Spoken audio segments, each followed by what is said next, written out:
امام علی علیہ السلام کی خدمت میں ایک شخص آیا اور دست ادب جوڑ کر عرض کرنے لگا، یا علی، قیامت کی سب سے عجیب نشانی کیا ہوگی؟ تو امام علی علیہ السلام نے فرمایا، اے شخص، قیامت کی سب سے عجیب نشانی یہ ہے کہ آخری وقت میں انسان خوشی خوشی ایک دوسرے کو زہر پلائیں گے۔ پینے والے کو بھی معلوم ہوگا اور پلانے والے کو بھی، لیکن پھر بھی ان انسانوں کی محبت کا اظہار یہی زہر پلانا ہوگا۔ تو وہ کہنے لگا، یا علی، وہ زہر کس قسم کا ہوگا؟ جب بات یہاں تک پہنچی تو امام علی علیہ السلام نے فرمایا، اے شخص، وہ زہر بہت زیادہ ٹھنڈے پانی کی مثل ہوگا۔ یاد رکھنا، آخری زمانے کے لوگ گھر آئے ہوئے مہمان کو تیز ٹھنڈا پانی پلائیں گے، یا ایسے گہرے یا ایسے ٹھنڈا شربت پلائیں گے جو انسان کی صحت کو تباہ و برباد کر دیں گے۔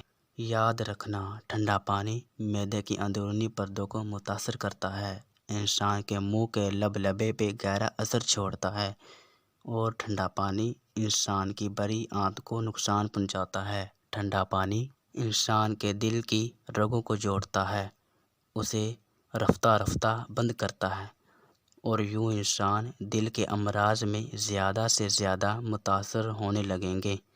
ٹھنڈا پانی انسان کی جسم کی چربی چپکنے لگتی ہے اور انسان کا جگر متاثر ہونے لگتا ہے، اور اس دور کے لوگ ٹھنڈا پانی پینے کی وجہ سے اپنی عمروں کو کم کرنے لگیں گے، اور اسی وجہ سے اس دور کے لوگ جسمانی بیماریوں میں زیادہ سے زیادہ متاثر ہونے لگیں گے۔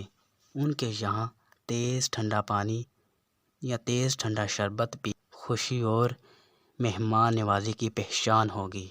جو انسان مٹکے کا سادہ پانی پیتا ہے وہ بہت سارے بیماریوں سے اللہ کی پناہ میں رہتا ہے، لیکن افسوس، اس دور کے لوگ پانی کو ایسی جگہ پر محفوظ کریں گے جو جگہ ان کے لیے ہی بیماری کا سبب بنے گی۔ انہی کے پانی کے برتن انہی کے صحت کے لیے گزر ہوں گے، اور یہی چیز ان کی صحت کو تباہ کر دے گی اور ان کی زندگی کم کر دے گی۔ انسان نے جو سب سے پہلے اپنے ہاتھ پہ پتھر پہنا وہ فیروزہ ہے، کیونکہ اس پتھر کو رحمت کا پتھر کہتے ہیں۔ اللہ کے کرم سے فیروزہ پتھر پہننے کے بعد انسان کا ہاتھ تنگ نہیں ہوتا اور وہ اللہ کی رحمت کے قریب رہتا ہے۔